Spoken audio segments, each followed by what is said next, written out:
Welcome back to the Road Trip Kingdom Builders, Road Trippers, Akim and Akatim, right?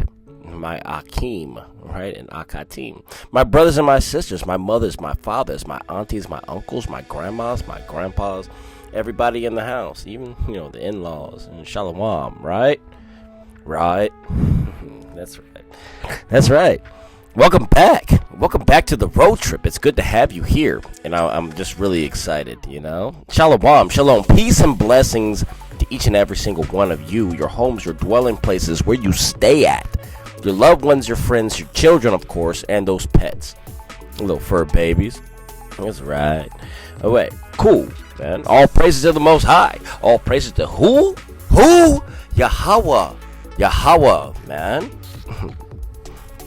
All praises to the Most High, Yahweh Bahashem, Yahweh Shai. There you go. Glory to Yahweh Shai. Honors to the Ruach. My love and my respect goes out to each and every single one of you, of course, every single time. Like clockwork. I love you. Thanks for being here on the road trip.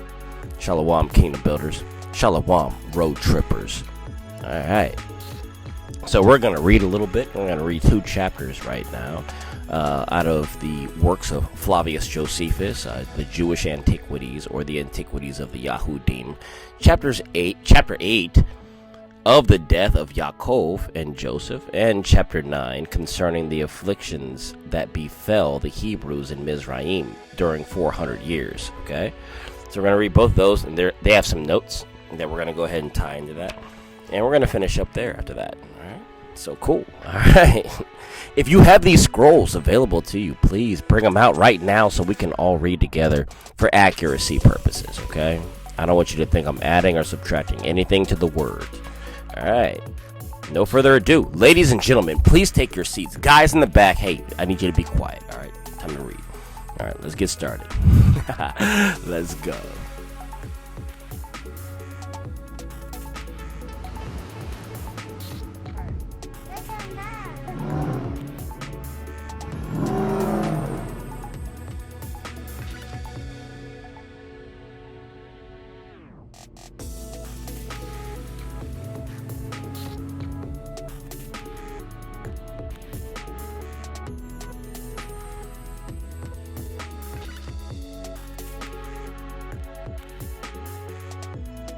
Let's begin. Chapter 8, Section 1, and it reads, Now when Yaakov had lived 17 years in Mizraim, he fell into a disease and died in the presence of his sons, but not until he made his prayers for their enjoying prosperity, right? And until he had foretold to them prophetically how every one of them was to dwell in the land of Canaan. But this happened many years afterward. He also enlarged upon the praises of Joseph, how he had not remembered the evil doings of his brothers to their disadvantage, on the against. He was kind to them, bestowing upon them so many benefits as seldom as are bestowed on men's own benefactors. He then commanded his own sons that they should admit Joseph's sons, Ephraim and Manasseh, into their number, and divide the land of Canaan in common with them, concerning whom we shall treat hereafter. However, he made it his request that he might be buried in Hebron, right, where his forefathers, right, where Abraham and Isaac were buried. So he died when he had lived full of 150 years. 3 only, enfeebled, having not been behind any of his ancestors in piety towards the Most High Yahweh, and having such as recompense for it, as it was fit those should have who were so good as these were. But Joseph, by the king's permission, carried his father's dead body to Hebron, and there buried it at a great expense. It cost a lot of money. It cost him a lot of money to take that body and put it in that tomb, man. But that was the sacred land of the forefathers. Let's continue. Now his brothers were at first unwilling to return back with him, because they were afraid that now their father was dead, he should punish them for their secret practices against him.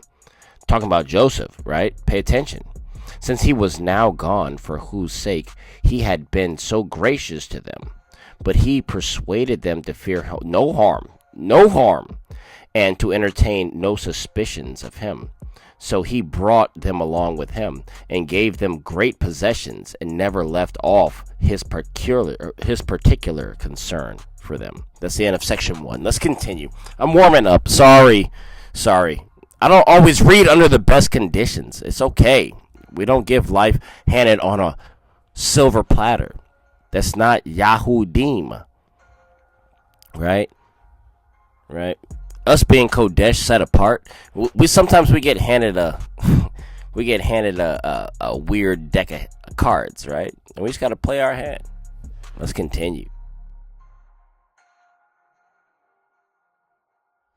All right, let's go. Section 2, and it reads: Joseph also died when he had lived 110 years, having been a man of admirable virtue and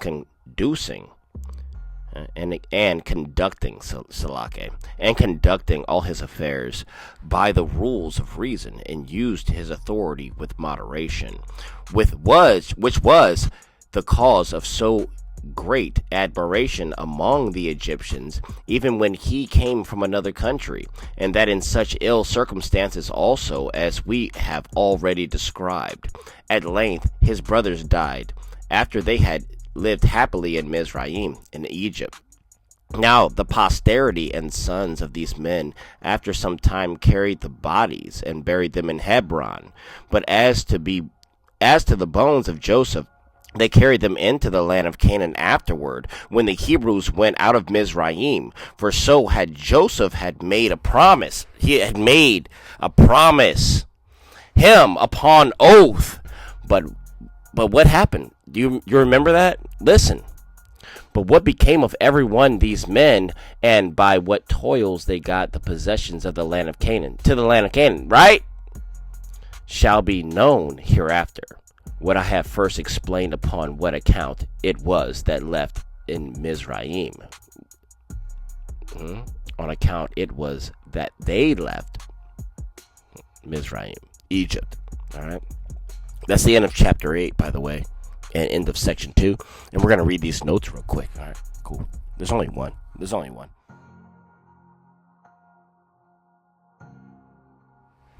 right. The notes.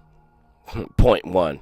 And it reads: As to this praise upon Joseph as preparatory to Yaakov's adopting Ephraim and Manasseh into his own family, and to be admitted for 2 tribes, which Josephus here mentions, all our copies of Genesis omit it, chapter 48. Nor do we know thus he took it, and whether it be not his own embellishment only. That's the end of that. All right. Let's get ready for chapter 9. We're going to read that one. It's going to pile us up a little bit. We have, let's see, 7 sections to read and some notes, 6 points. All right, so we're going to go ahead and read that, and we're going to finish up for the night. All right, let's continue. I love you. You know that.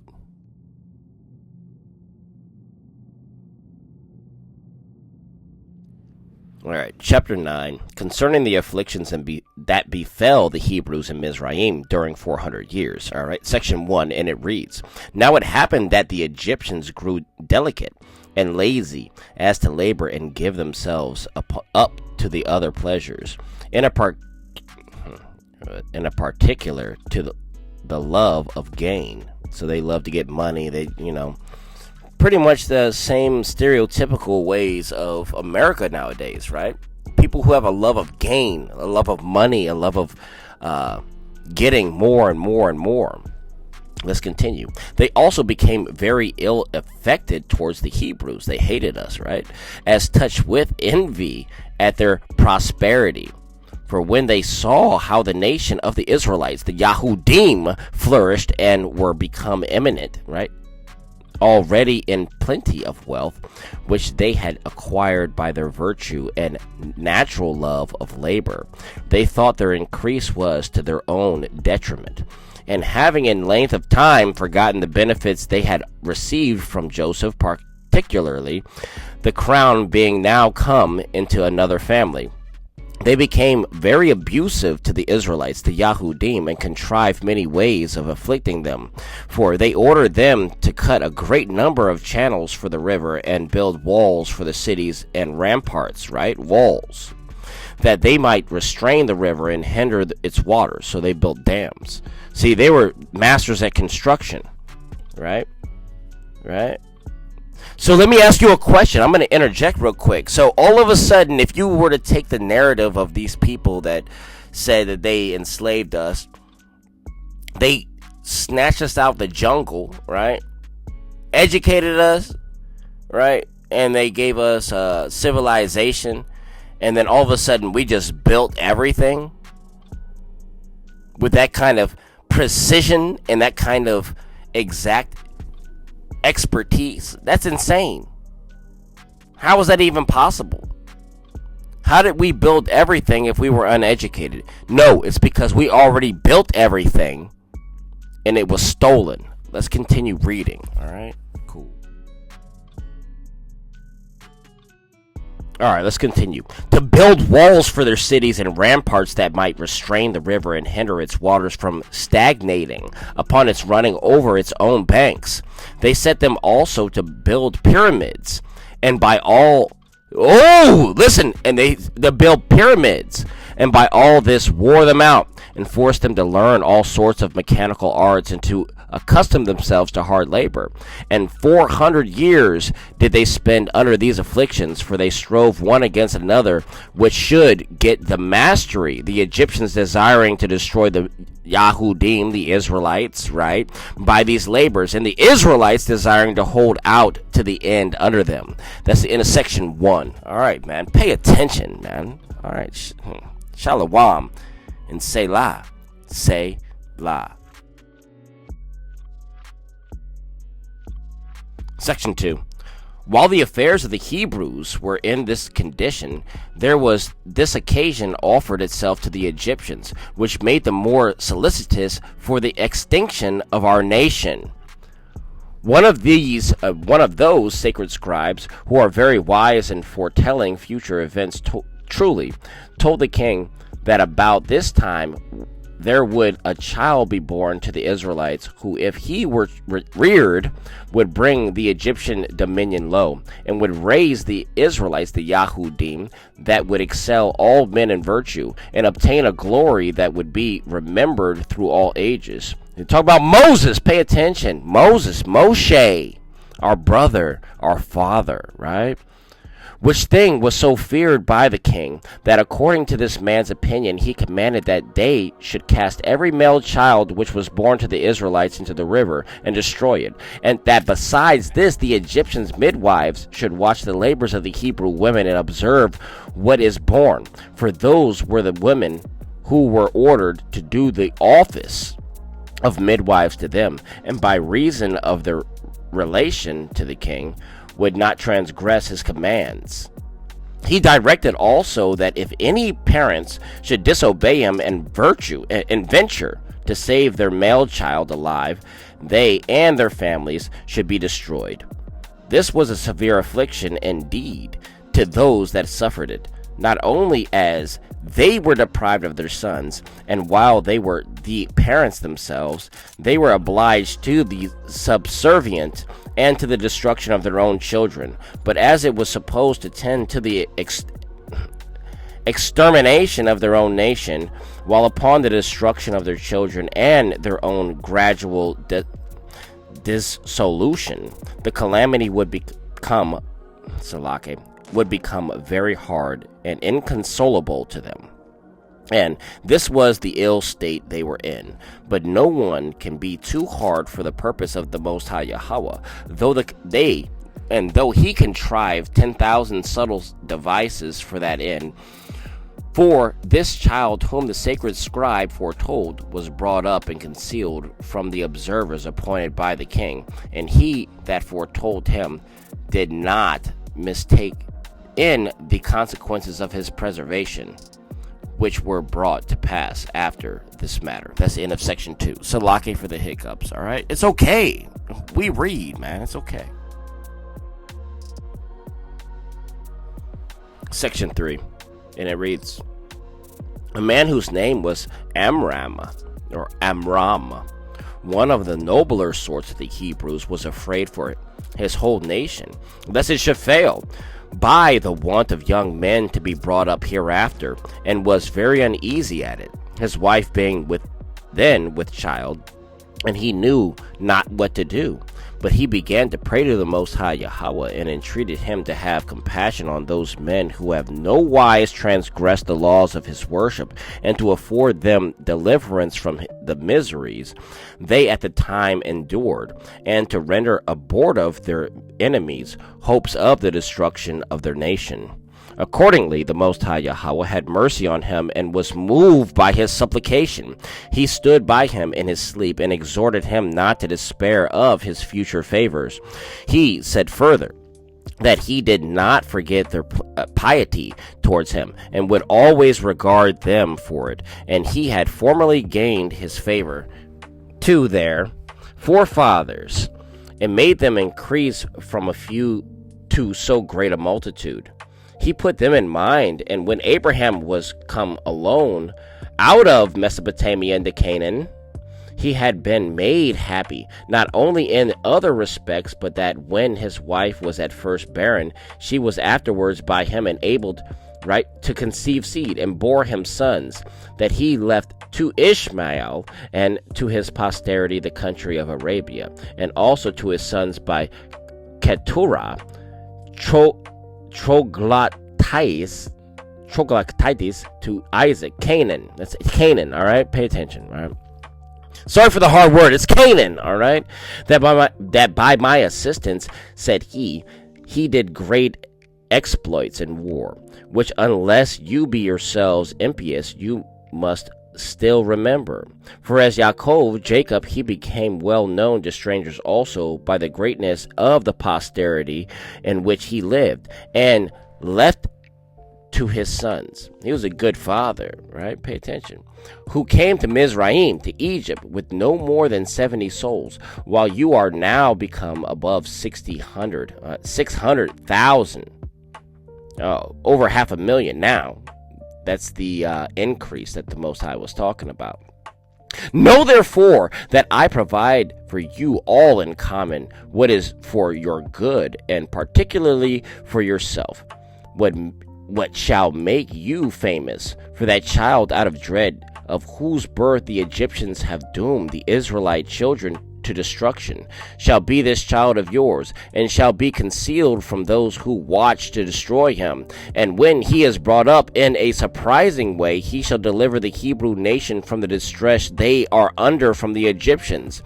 His memory shall be famous while the word lasts, and this not only among the Hebrews, but foreigners also, all which shall be the effect listen, shall be the effect of my favor to you and to your posterity. He shall also have such a brother, that he shall himself obtain my priesthood, and his posterity shall have it after him in the end of the world. All right, that's the end of section 3. We're talking about some Levi brothers here. All right, man, some priesthood brothers, man. Let's go, hallelujah, and Selah.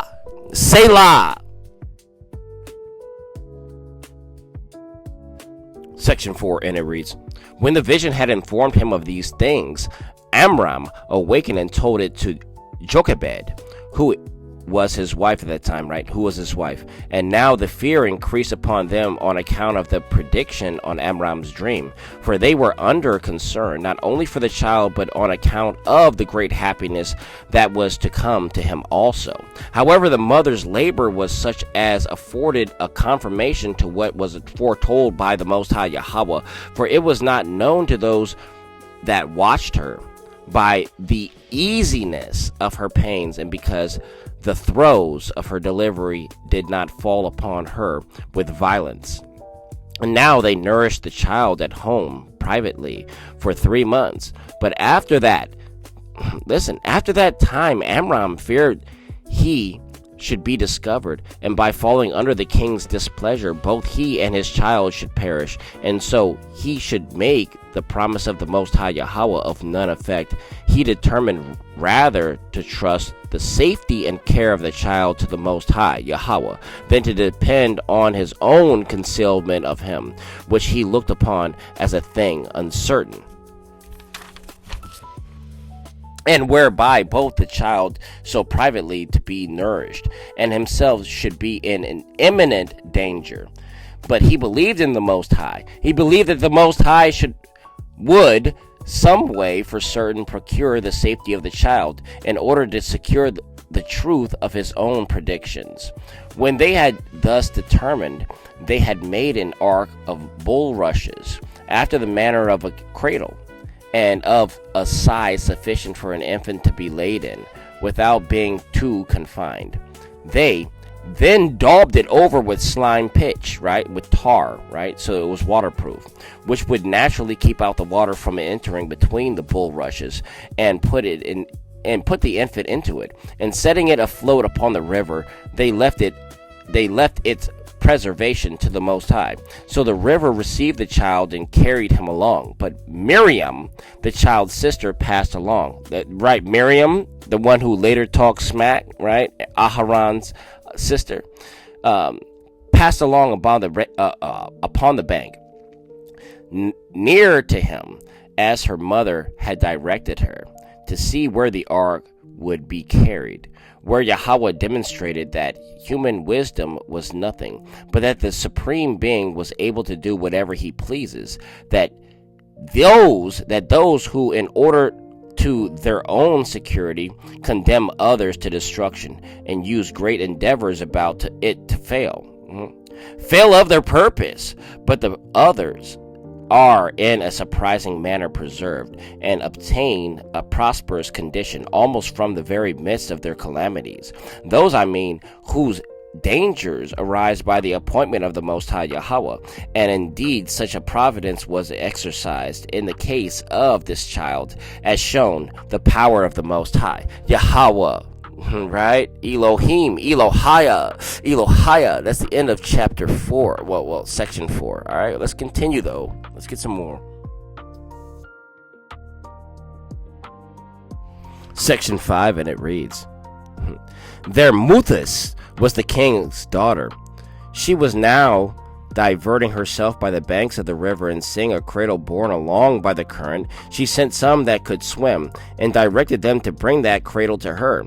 When those that were sent on the errand came to her with the cradle, and she saw that the little child was greatly in love with it, on account of its size and beauty, for the Most High Yahweh had taken such great care of the formation of Moshe, that he caused him to be thought worthy of bringing up and providing for, by all those that had taken the most fatal resolutions on account of the dread of his birth, for the destruction of the rest of the Hebrew nation. Thermuthis, directed them to bring her a woman that might afford her breast to the child. Right? Yet would not the child admit of her breast, but turned away from it, and did the like to many other women. But Miriam was by when this happened. Right? When this happened, Miriam was standing by, his sister. And he said, listen, pay attention. Not to appear to be there on purpose, but only as staying to see the child. And she said, it is in vain that you, O queen, call for these women for the nourishing of the child, who are no way of kin to it. But still, if you will order one of the Hebrew women to be brought, perhaps it may admit and breast the breast of the one of its own nation. Now since she seemed to speak well, Thermothes directed her procure such a one, and to bring one of those Hebrew women that give suck. So when she had such authority given her, she came back and brought the mother, who was known to nobody there. And now the child gladly admitted the breast, and seemed to stick close to it. And so it was that the queen's desire, the nursing of the child, was entirely entrusted to the mother. The Yahudim, the nation. That's the end of section 5. All right, what's up, bro? All right, let's go. Let's go, Mishpachah. Section 6. What does it read? And it reads this. Check this out. It reads, but it was that Thermothes imposed this name Mouses, right, upon him. Moses, but it was like it's spelled Mouses upon him, from what had happened when he was put into the river. For the Egyptians called water by the name Mo, and such as are saved out of it by the name of Uses. So by putting these two words together, they imposed his name to be him, right? Moshe or Moses. And when he was, by the confession of all, according to the Most High's prediction, as well for his greatness of mind and for his contempt of difficulties, the best of all the Hebrews, for Abraham was his ancestor of the 7th generation. For Moshe was the son of Amram, who was the son of Kohath, whose father Levi was the son of Yaakov, who was the son of Isaac, who was the son of Abraham. Now Moshe, understanding, became superior to his age, and even far beyond the standard. And when he was taught he discovered greater quickness and learning. He discovered greater quickness of learning than was usual at his age. And his actions at that time promised greater when he should come to the age of a man. The Most High Yahweh did also give him that height when he was but 3 years old, as was wonderful. So he was tall. And as for his beauty, there was nobody so impolite as. When they saw Moshe, they were not greatly surprised at the beauty of his countenance. In fact, it happened frequently that those that met him as he was carried along the road were obliged to turn again upon seeing the child, that they left what they were about and stood still a great while and took on him. For the beauty of the child was so remarkable and natural to him on many accounts that it detained the spectators and made them stay longer to look upon him. Salake, my phone's ringing. Sorry. That's the end of section 6. All right, here we go. Last section. Section 7. All right. And it reads, Thermothes, therefore, perceiving him to be so remarkable a child, adopted him for her son, having no child of her own. And when one time she had carried Moses, to her father, she showed him to him, and said, she thought to make him her own successor. If it should please the Most High Yahweh, she should have no legitimate child of her own, and said to him, I have brought up a child who is of a divine form and of a generous mind, and as I have received him from the bounty of the river. In a wonderful manner I thought proper to adopt him for my son, and the heir of your kingdom. And when she had said this, she put the infant into her father's hands, and he took him and hugged him to his breast, and on his daughter's account, in the pleasant way, put his diadem, right here is diadem, upon his head. But Moshe threw it down to the ground, and in the puerile mood, he kicked it around and trod upon it with his feet, which seemed to bring along with it an evil omen concerning the kingdom of Mizraim. But when the sacred scribe saw this, he was the person whom foretold that his birth would bring the dominion of the kingdom low. He made a violent attempt to kill him, and crying out in a frightful manner, he said, "This, O king, this child is he of whom the Most High foretold that if we kill him, we shall be in no danger. He himself affords an attestation to the prediction of the same thing by his trampling upon your government and treading upon your diadem. Take him, therefore, out of the way, and deliver the Egyptians from the fear they are in about him, and deprive the Hebrews of the hope they have of being encouraged by him." But Thermuthes prevented him and snatched the child away, and the king was not hasty to slay him. The Most High Yahweh himself, whose providence protected Moshe, inclining the king to spare him, he was therefore educated with great care. So the Hebrews depended on him and were of great hopes, and great things would be done by him. But the Egyptians were suspicious of what would follow such his education. Yet because if Moshe had been killed, there was no one, either akin or adopted, that had any oracle on his side for pretending to the crown of Mizraim, and likely to be the greater advantage to them, and abstained from killing him. That's the end of section 7. And we're going to read these notes and finish up this read, okay? Cool.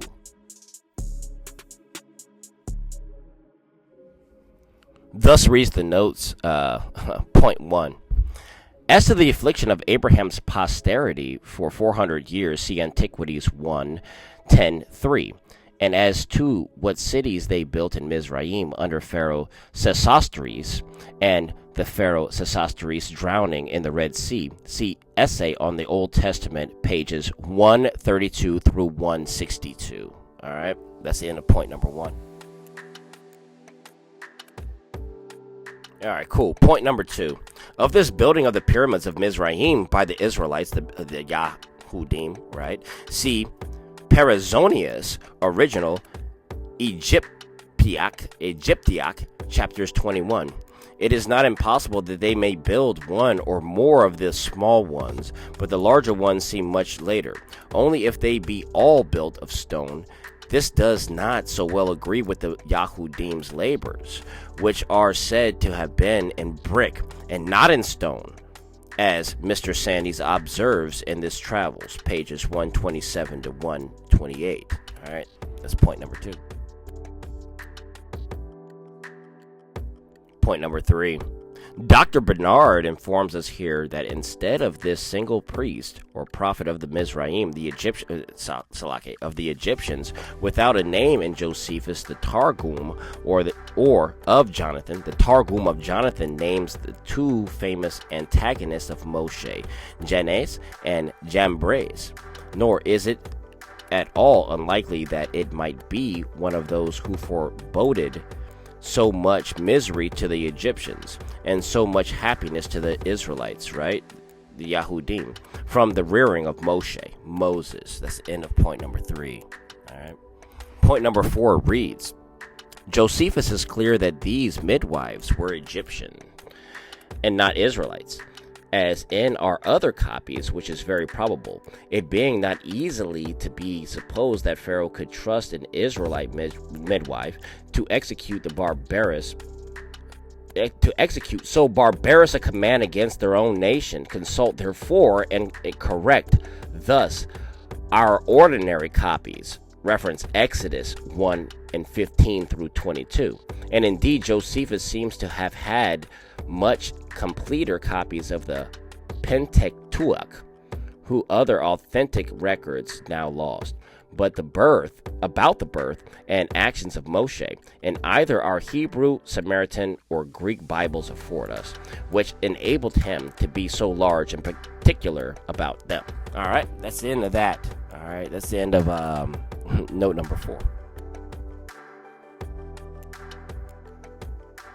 Point number 5. Of this grandfather of Sesostris, Ramses the Great, who killed the Israelite infants, and of the inscription of his obelisk, containing, in my opinion, one of the oldest records of mankind. See Essay on the Old Testament, Appendix, pages 139, 145, 147, 217 through 220. All right, that's the end of point number 5.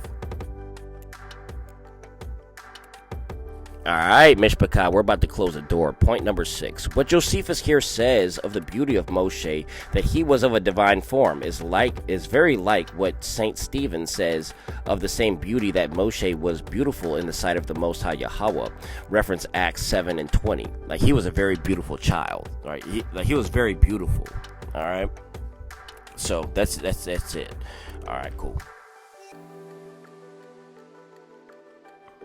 All right, family, Mishpachah, Akim and Akatim, all praise to the Most High. Thawada, man, Thawada Khan. Thank you for being here with me on this read scripture dive. We're going to start on the next one on chapter 10. No, wait a minute. On chapter 10. Yeah, how Moshe made war with the Ethiopians. Oh, boy. So we ended up going all the way through. Yeah, we read 8 and 9 together. All right. So on the next one, how Moshe made war with the Ethiopians, chapter 10. But please be safe out there as you travel up and down the roads to and fro. All right. Right. To and fro. Be safe, please. This is the road trip, and that is appropriate. I love each and every single one of you. Do not forget that. Do something kind for someone this week. All right. Love on somebody in a good way. Right. Do some kindness. Show an act of kindness. All right. And you already know the program. It's always all praises to the Most High. Abana Yahweh B'Hashem Yahweh Shai. Man, all glory. That's right. And I will see you soon. Please be safe. I miss you and I love you. Talk to you soon. Yeah.